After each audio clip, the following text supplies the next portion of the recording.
Trump a lancé un dernier avertissement au Hamas. Après une audience dans le bureau ovale avec les otages israéliens libérés, le locataire de la Maison-Blanche a fait une déclaration tonitruante, ordonnant au Hamas de libérer tous les otages et de céder le territoire de Gaza. Shalom Hamas peut signifier bonjour ou au revoir. À vous de choisir.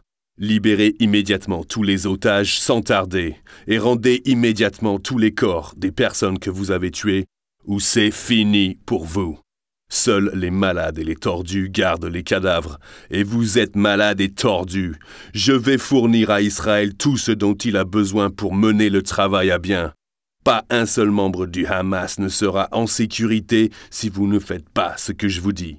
Je viens de rencontrer vos anciens otages dont vous avez détruit la vie. C'est votre dernier avertissement. Pour les dirigeants du Hamas, le temps est venu de quitter Gaza, alors qu'ils en ont encore la possibilité. Je m'adresse également aux habitants de Gaza. Un bel avenir vous attend, mais pas si vous gardez des otages. Si vous le faites, vous êtes morts. Prenez une décision sensée. Libérez les otages maintenant ou vous devrez payer le prix fort plus tard. Les négociations pour la deuxième phase de l'accord de cessez-le-feu à Gaza sont au point mort depuis la fin de la première phase samedi, ce qui suscite des inquiétudes.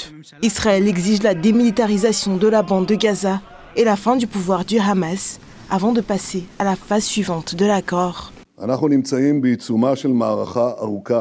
Nous sommes au milieu d'une longue campagne, la guerre de la Renaissance, qui se déroule sur 7 fronts.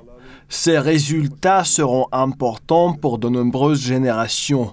Nous sommes déterminés à atteindre pleinement les objectifs de la guerre. Éliminer les capacités militaires et gouvernementales du Hamas, ramener tous les otages, contrecarrer toute menace future contre Israël de la part de Gaza et ramener en toute sécurité nos habitants des zones de conflit dans leur foyer. Le blocage de l'aide par Israël vise à faire pression sur le Hamas afin que celui-ci accepte une nouvelle proposition, alors qu'après plus de 16 mois de guerre, la population de Gaza dépend entièrement de l'aide humanitaire acheminée par camion. La plupart des habitants ont été déplacés de leur domicile et beaucoup ont besoin d'un abri. Le carburant est nécessaire pour faire fonctionner les hôpitaux, les pompes à eau, les boulangeries et les télécommunications, ainsi que les camions qui acheminent l'aide. À cet égard, les Nations Unies tirent la sonnette d'alarme. En ce qui concerne la situation sur le terrain dans la bande de Gaza, nos collègues des organisations humanitaires nous avertissent que la fermeture récente de tous les points de passage pour les marchandises compromet les progrès importants réalisés dans le cadre de l'acheminement de l'aide indispensable et vitale depuis le cessez-le-feu instauré le 19 janvier. Le Bureau de la coordination des affaires humanitaires nous indique que la situation de la sécurité alimentaire dans la bande de Gaza risque de se détériorer. Nos partenaires dans le domaine humanitaire nous signalent que si l'interruption de l'acheminement de l'aide se poursuit, au moins 80 cuisines collectives pourraient être contraintes de suspendre leurs activités et de fermer leurs portes. La polémique autour de la proposition de Trump de réinstaller les Palestiniens ne retombe pas.